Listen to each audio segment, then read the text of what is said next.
They clap for the brilliance. They quote the sharp lines. They admire the way your mind cuts through noise like it was born to dominate it. To them, it's genius clean, impressive, almost beautiful. But what they don't see is what it cost you. They don't see the sleepless nights where your thoughts refuse to shut up, the constant war inside your head where every idea came with a price. They don't feel the isolation that grows when you start seeing things differently than everyone else. Because intelligence doesn't just open doors. It also shows you things most people are lucky enough to never understand. They admire the result, but they fear the process. Because behind every sharp mind, there's a darker place. A place where doubt, overthinking, and brutal self-awareness live together. A place where you question everything, including yourself. Where you can't just switch it off and be normal, even if you wanted to. And the truth is, if they ever had to carry that weight, even for a moment, they wouldn't call it brilliance anymore. They admire intelligence the way people admire a sharp blade. From a distance, under the light, without ever asking how many times it had to be forged in fire to become that way. They see the precision, the control, the way your words land exactly where they need to. And they call it talent, they call it brilliance, they call it a gift. What they don't understand is that nothing about it feels like a gift when you're the one carrying it. Because intelligence isn't just knowing more, it's feeling more, noticing more, questioning everything until even the simplest things lose their innocence.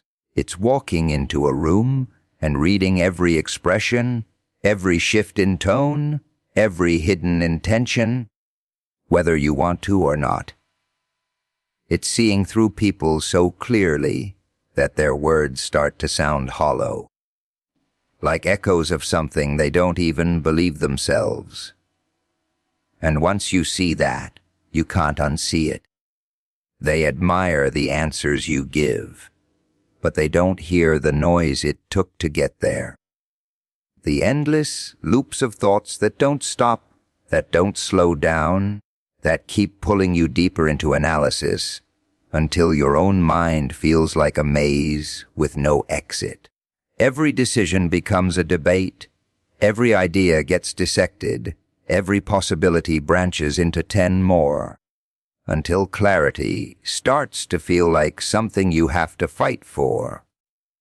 And while they're sleeping peacefully, your mind is still awake, replaying conversations, rewriting scenarios, questioning outcomes that haven't even happened yet.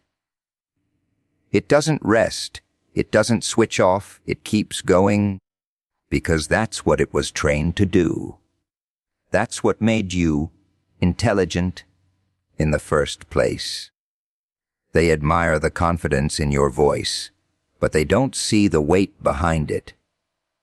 The constant awareness of consequences, the ability to predict outcomes, the burden of knowing exactly how things can go wrong before they even begin.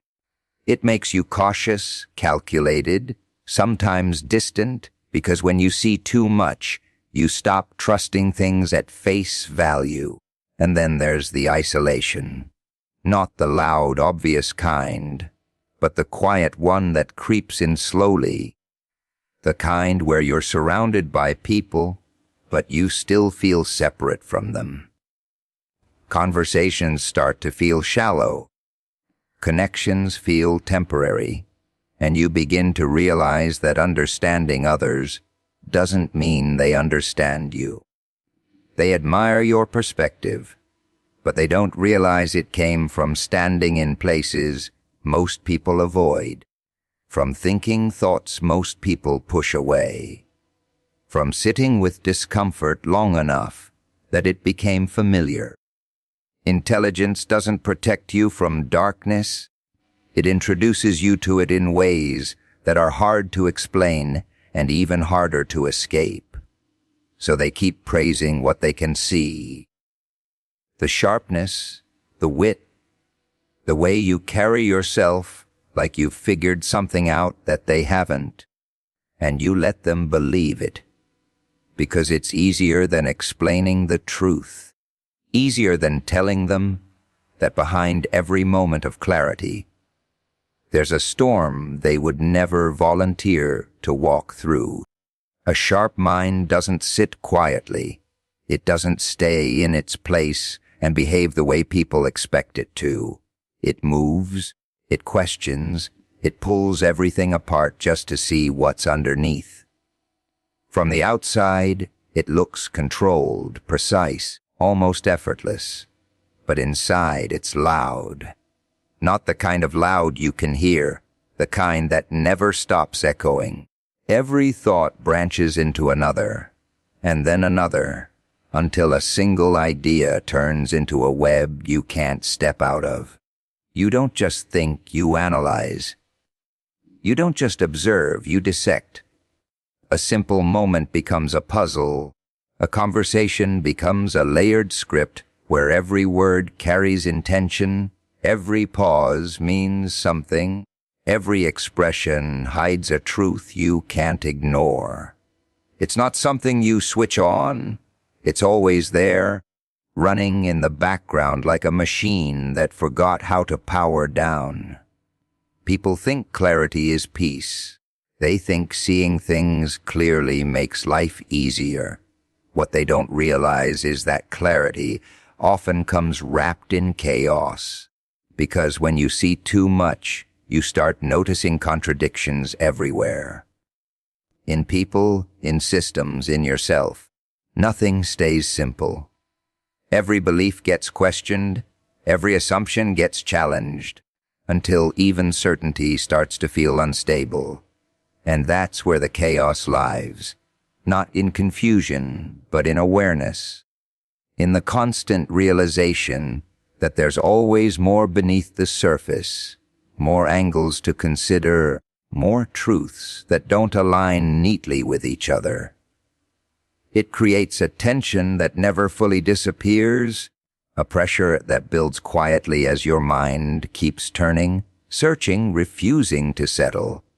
You replay things, not because you want to, but because your mind insists. A single conversation can come back in fragments, each time revealing something new, something you missed the first time. You catch patterns, inconsistencies, hidden meanings that weren't obvious before, and suddenly what seemed simple becomes complicated. And once it becomes complicated, it stays that way. Even your own thoughts don't feel safe. You question your motives, your reactions, your decisions, until you're not just thinking about the world. You're thinking about yourself, thinking about the world. It's layers on top of layers, awareness stacked so high that it starts to feel heavy. There's no escape from it, because wherever you go, your mind follows. People admire the results of that sharpness, the quick responses, the deep insights, the ability to understand things others overlook.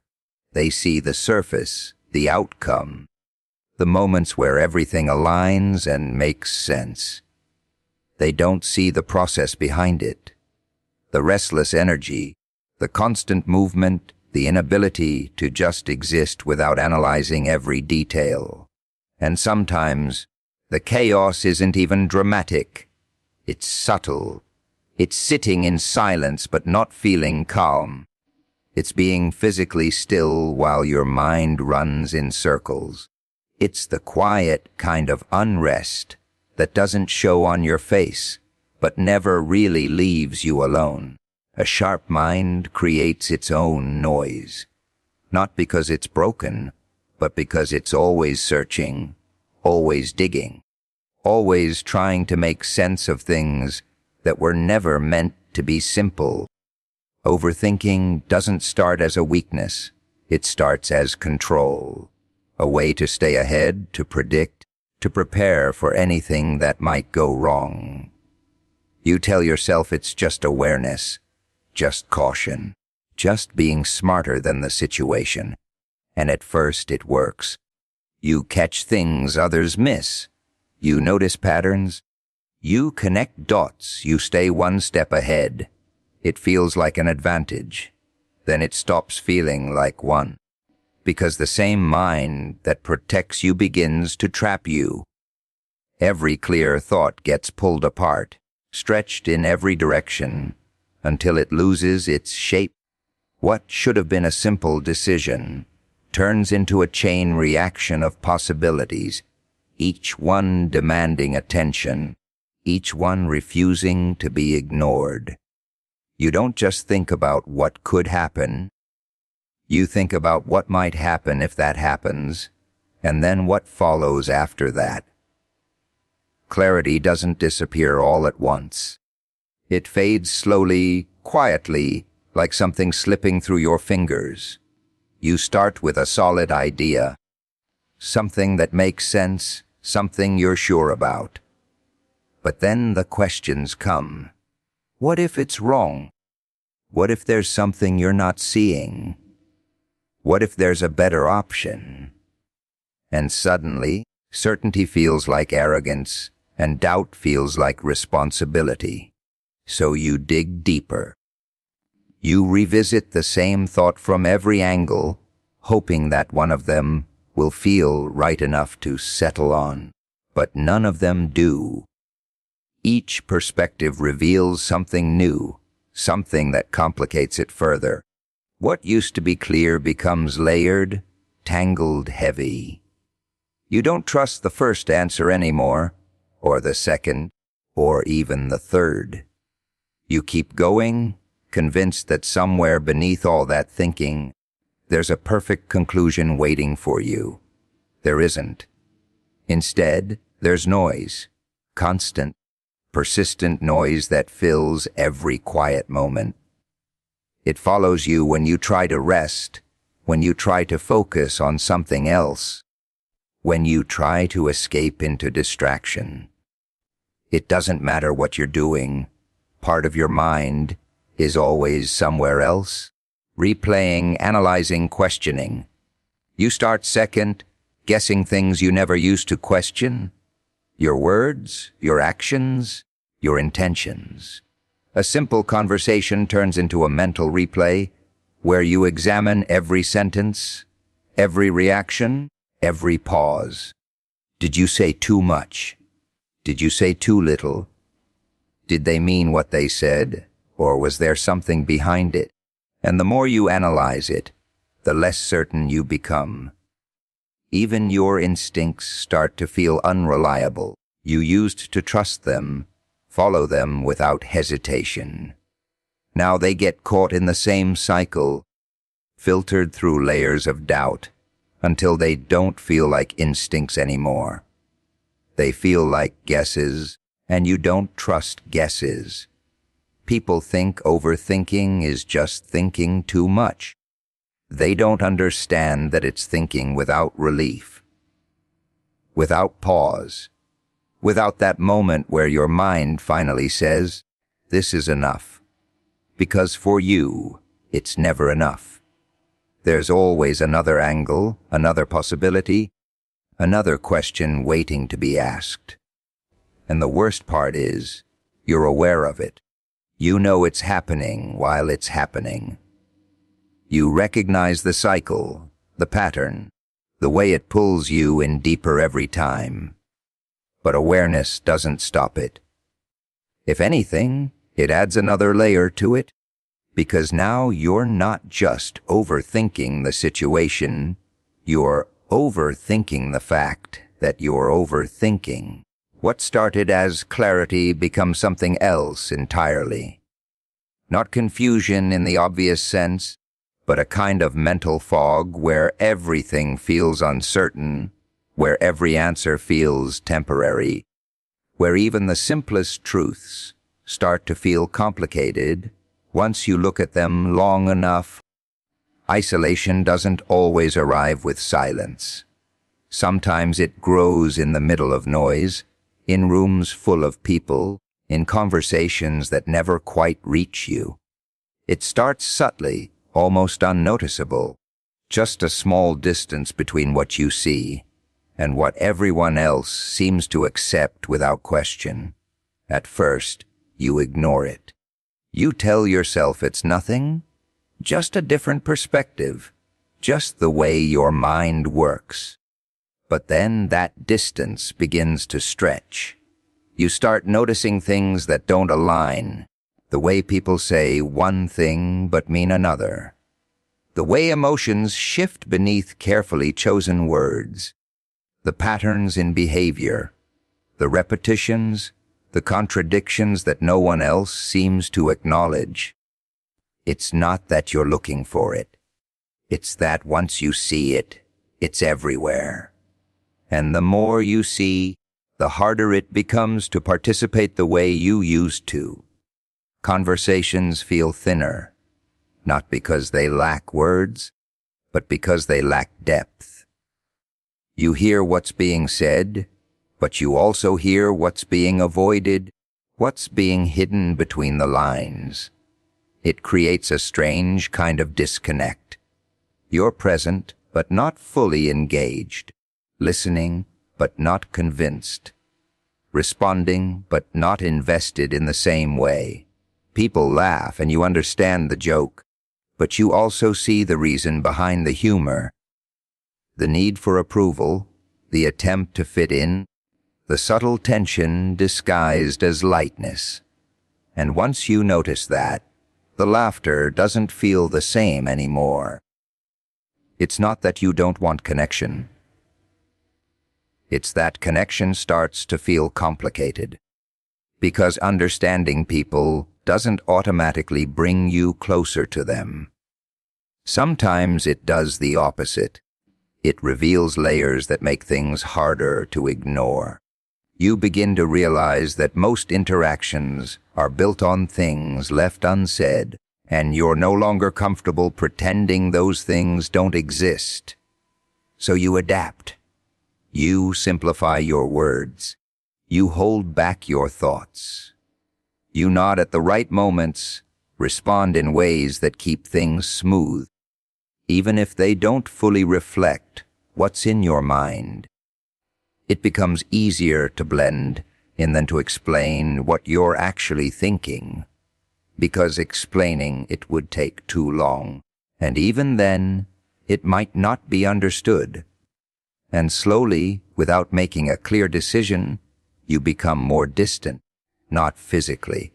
You still show up, you still engage, but there's a part of you that stays separate, observing rather than fully participating.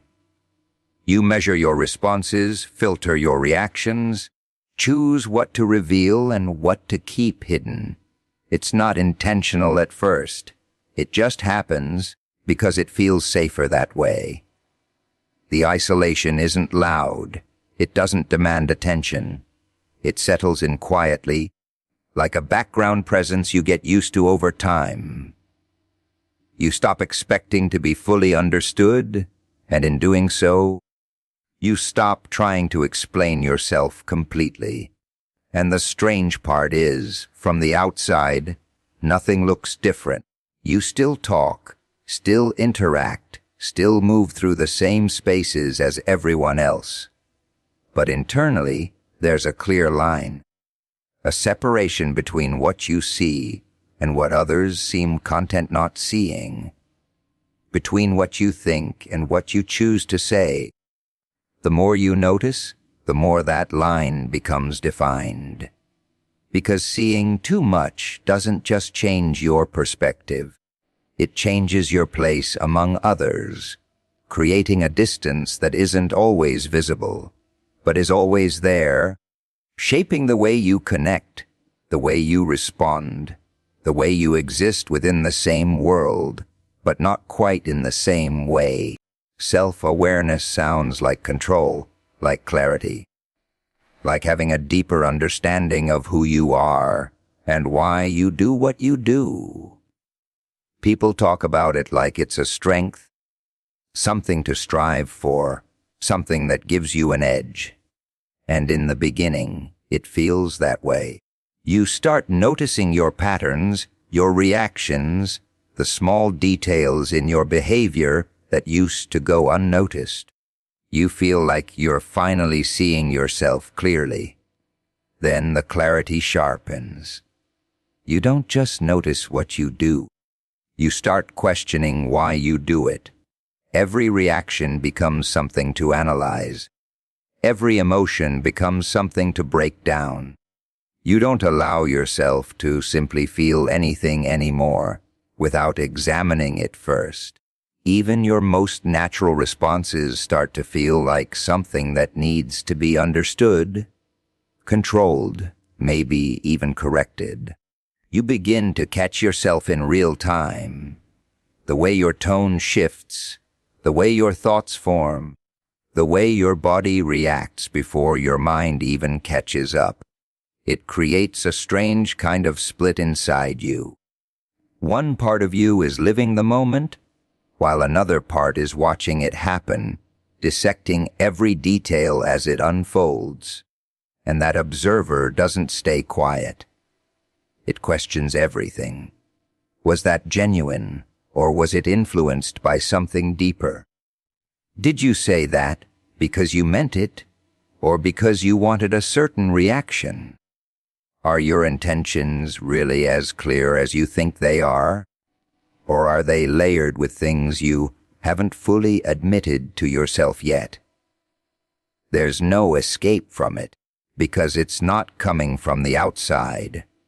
It's you examining you, without pause, without mercy. You don't get to hide behind excuses anymore, because you see through them instantly. You don't get to ignore your contradictions, because they stand out too clearly. And the more you see, the harder it becomes to feel comfortable in your own mind.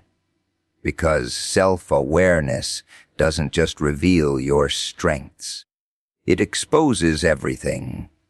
The doubts you try to push away, the insecurities you thought you had control over, the habits that don't align with who you want to be.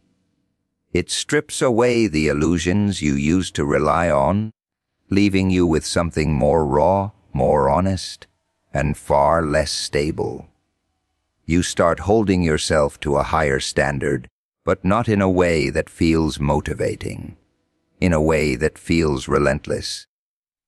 You expect more from yourself because you know better, because you see more, because you can't pretend ignorance anymore. And when you fall short, it doesn't feel like a simple mistake. It feels like something you should have avoided. Even your progress becomes something you question. Are you really improving, or just becoming better at understanding your flaws? Are you actually changing, or just observing the same patterns from a different angle? It creates a cycle where growth never feels complete, because there's always another layer to uncover, another detail to examine. You don't get to rest in who you are, because who you are is always under inspection, and the line between awareness and destruction starts to blur. Because when every thought is analyzed, every feeling is questioned, and every action is examined, there's no space left for simplicity, no room to just exist without judgment. You become both the one experiencing life and the one constantly critiquing it. And those two sides don't always agree. What once felt like understanding turns into pressure. The kind that builds slowly, quietly, until it becomes something you carry without even realizing how heavy it's gotten.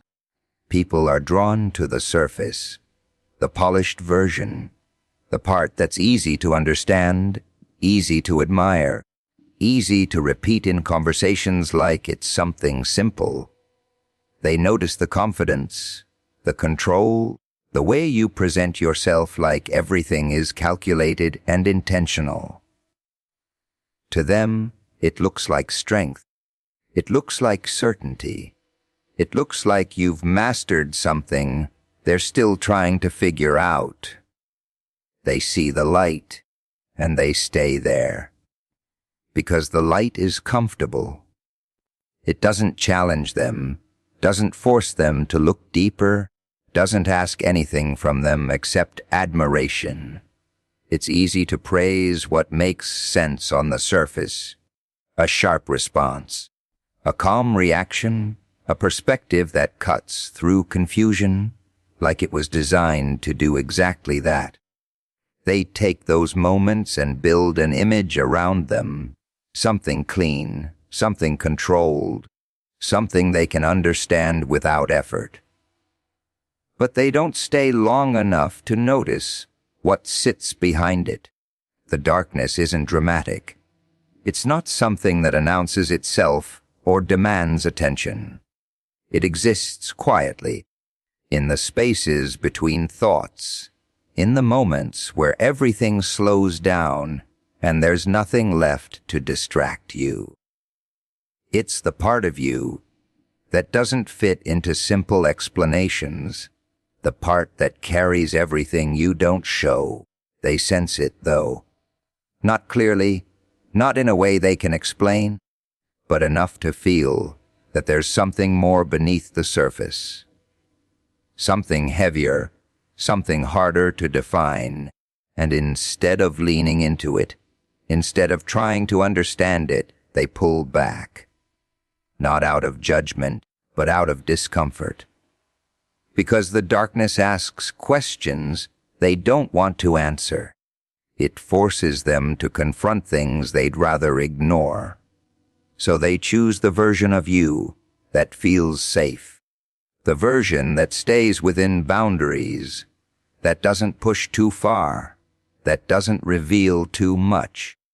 They admire the intelligence, the clarity, the way you navigate situations with precision. But they keep a distance from anything that feels too real, too raw, too close to something they haven't dealt with in themselves. And you notice that. You see the shift in their reactions, the way conversations change when you go a little deeper, the way their interest fades when things stop being easy to digest. It's subtle, but it's there. A hesitation, a need to steer things back to safer ground. Because the moment the surface cracks, the moment something real starts to show, the admiration turns into uncertainty. Not because they don't respect it, but because they don't understand it. And what people don't understand, they rarely stay close to. So you learn to control what you show, not out of fear, but out of awareness. You recognize which parts of yourself are accepted and which ones create distance. You adjust not to fit in completely, but to keep things balanced, to give them enough to admire without forcing them to confront what they're not ready to face. The light becomes something you manage, something you present carefully, knowing it's the part that keeps people comfortable. While the darkness stays where it always has been, not hidden, just unshared, existing beneath everything they see, shaping it in ways they'll never fully recognize.